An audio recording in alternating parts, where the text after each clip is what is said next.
안녕하세요. 바란예언교회 전재훈 목사입니다. 오늘날은 과학과 의술이 거의 최고조에 가깝게 발전한 시대잖아요. 그래서 예전 중세시대 사람들이 궁금해하던 것을 사자에게 묻던 것이 이제는 과학자들에게 묻고 의사들에게 묻습니다. 그것이 더 효과적이고 그게 더 우리의 생각과 현실에 맞아떨어지죠. 굉장히 직관적으로 해결이 됩니다. 가난의 문제도 사회적 가난, 상대적 빈곤은 여전히 존재하지만 절대적 가난, 생물학적 가난은 어느 정도 해결이 되었습니다. 참 축복된 시절인 것은 분명해 보입니다. 그런데 다소 이런 것들이 어떤 폐단을 하나 가져왔는데, 그게 뭐냐면 우리를 주님에게서부터 멀어지게 한다는 것입니다. 주님 아닌 다른 것들로 해결될 것들이 참 많다는 것이죠. 이제는 그것이 심지어 영생이라는 문제까지 과학이 다루고 의술이 해결해 주려고 합니다. 그래서 죽음 이후의 삶에 대해서 고민하느니 죽지 않는 법을 찾는 것이죠. 그럼에도 불구하고 여전히 이런 시대에 우리가 주님을 믿어야 되는 이유는 무엇일까요? 주님 앞에 찾아가야 되고 주님 앞에 물어야 되는 질문은 무엇일까요? 오늘 마태복음 19장에 나오는 부자 청년, 재물이 많은 청년의 이야기를 가지고 이런 관점으로 말씀을 한번 준비해 봤습니다. 샬롬, 하나님의 평강이 삶에 가득하시기를 기원드립니다. 인류는 영원한 진리라고 여기며 살아가고 있는 것이 하나 있습니다. 사람은 누구나 죽는다는 것이지요. 죽음은 피하지 못하는 숙명 같은 것으로 여겼습니다. 그래서 죽음 이후의 삶이 있다고 믿고 싶어 했고, 그 삶이 어떤 삶이 될지에 대한 의문으로 가득했습니다. 가급적 이 땅의 삶보다 더 나은 삶이길 원했죠. 가난하지 않았으면 좋겠고, 아프지 않았으면 좋겠고, 다시 죽는 일이 없었으면 좋겠다고 여겼습니다. 그런 상태를 불교에서는 열반이라고 했고, 기독교에서는 천국이라고 했죠. 그래서 사람들은 어떻게 하면 열반에 들어갈 수 있을지, 천국에 들어갈 수 있을지를 고민했습니다. 불교에서는 선한 업을 많이 쌓아야 한다고 했고, 기독교에서는 예수님을 믿어야 한다고 했습니다. 유대인들은 구원이 오직 선택된 민족인 자신들에게만 있다고 여겼습니다.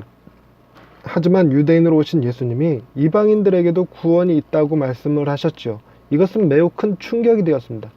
유대인으로 태어나기만 하면 구원을 얻을 수 있다고 여겼던 그들이 이방인도 구원을 얻을 수 있다고 하니까, 그럼 어떻게 해야 구원을 얻을 수 있는 것인지 궁금해진 것입니다. 마태복음 19장에 보면 어떤 사람이 주님을 찾아와서 영생에 관한 질문을 합니다. 16절 말씀입니다. 어떤 사람이 주께 와서 이르되, 선생님이여, 내가 무슨 선한 일을 하여야 영생을 얻으리이까? 아멘. 이 사람의 질문에는 영생이 선한 일의 결과라는 전제가 깔려 있습니다. 이것이 일반적인 질문이지요. 선한 일이란 딱히 이것이다라고 규정짓기 어려운 것들이 참 많습니다. 어려운 이들을 찾아 도와주는 일과 가족들과 함께 더 많은 시간을 보내는 일들을 서로의 시간을 겹치게 만들었습니다. 건강을 위해 운동하는 일, 열심히 공부하는 일, 기도를 많이 하는 것 등은 다 선한 것들입니다. 하지만 어떤 것을 더 많이 해야 하는지는 사람마다 기준이 다 다르지요. 유대인들은 이런 선한 일에 대한 기준으로 계명이라는 것이 있습니다.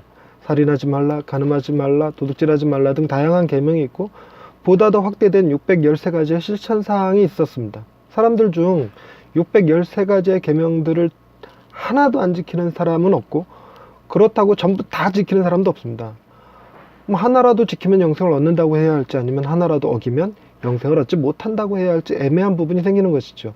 아니면 이 중 특별한 것을 몇 개 추려서 그것만 지키면 구원을 받을 수 있다고 해야 할지도 알 수 없는 문제입니다. 예수님이 영생을 얻기 위해 어떤 선한 일을 해야 하는지를 묻는 그 사람에게 구약에 나오는 10계명의 일부를 제시하셨습니다. 그랬더니 그 사람은 그 모든 것을 다 지켰다고 합니다. 그렇다면 주님이 너는 영생을 얻을 거야 라고 해야 하는데, 주님은 그런 말씀이 아닌 다른 말씀을 하셨습니다. 21절 말씀입니다. 예수께서 이르시되 네가 온전하고자 할진대 가서 네 소유를 팔아 가난한 자들에게 주어라. 그리고 그리하면 하늘에서 보화가 내게 있으리라. 그리고 와서 나를 따르라 하시니. 아멘. 주님의 말씀은 그런 계명들을 다 지켰다고 해도 그것으로 영생을 얻는 것이 아니라는 말씀을 하신 것이지요. 이 사람이 주님의 말씀을 듣고 가서 모든 소유를 다 팔아서 가난한 자들에게 다 나눠줬더라면 구원이 그 사람에게 임했을까요? 그거 역시 아닙니다.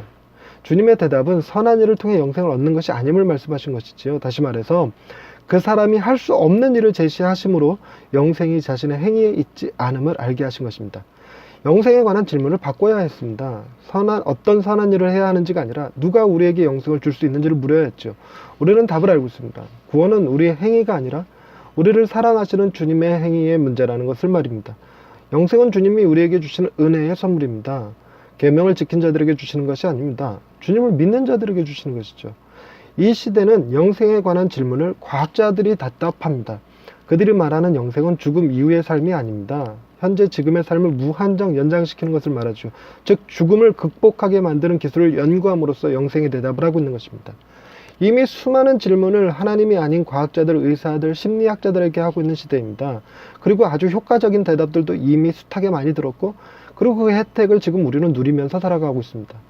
영생에 관한 질문이 불사에 관한 질문으로 바뀌어 과학자들과 의사들에게 듣게 되는 날이 올 것이고, 또 아주 효과적인 대답을 듣게 될 날이 올지도 모릅니다. 그러나 만약 영생이 영원히 사는 삶에 관한 것이 아니라 영원한 사랑에 관한 것이라면 과학이 극에 달하고 모든 죽음이 극복되는 시대가 온다고 해도 우리는 주님에게 묻게 될 것입니다. 주여, 우리가 어떻게 해야 영원한 사랑을 받을 수 있을까요? 이 질문에 주님은 우리에게 두려워 말고 당신을 믿기만 하라고 하실 것입니다. 내가 너를 아무 조건 없이 특별히 사랑하고 영원히 사랑하노라. 아멘. 우리의 삶을 사랑으로 이끄시는 하나님 아버지, 삭막하고 답답한 이 땅에서 하나님이 베푸시는 사랑으로 넉넉히 살아가게 하시니 감사합니다.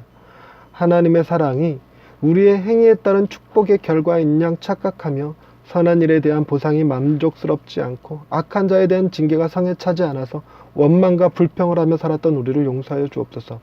하나님의 위대한 사랑은 과학이나 의술 혹은 심리학이 대신할 수 없는 사랑임을 깨닫고 그 사랑으로 하루하루를 살아가며 하나님이 예비하신 나라를 기대함으로 담대히 살아갈 수 있는 저희들이 되게 해 주옵소서. 우리를 사랑 가운데 품어주시는 하나님을 찬양하오며 예수님의 이름으로 기도드립니다. 아멘. 사랑에 관한 것도 어떤 사람들은 이 땅에서 다 해결될 수 있다고 생각하기도 하죠. 사랑하는 그녀, 또 사랑을 주는 것을 업으로 삼는 사람들 있죠. 근데 우리가 늘상 경험하지만 그 어떤 사랑도 엄마의 사랑을 대신하는 사랑은 없죠. 또한 어머니가 오래 사는 것도 아니고, 그리고 어머니의 사랑도 계속 유지되는 것도 아닙니다. 우리가 어렸을 때 나를 목숨 걸고 돌봐주셨던 어머니의 그런 사랑을 다시 맛보기는 어렵습니다. 오히려 그 사랑을 자녀들에게 물려주어야 하는 것이지요. 그 사랑을 영원히 받을 수 있다면 얼마나 좋을까요? 그 사랑 속에서 살아갈 수 있다면 얼마나 좋을까요? 거기에 영생의 해답이 있는 것 아닐까요? 어쩌면 영원히 사는 삶을 영생이라고 말하는 것이 아니라 영원히 사랑받는 것을 영생이라고 말할 수 있다는 것입니다. 우리가 하나님을 알고 그가 보내신 자 예수를 아는 것이 중요한 것은 그것이 하나님의 위대한 사랑이고 그 아들이 우리를 위해 사랑으로 십자가를 지신 것을 깨닫는 것이지요. 그 사랑이 나를 살게 하고 그 사랑이 오늘의 저와 여러분을 이 땅의 삶을 견디게 하는 것입니다. 오늘도 그 사랑을 믿고 행복한 하루 되시기를 바랍니다. 감사합니다.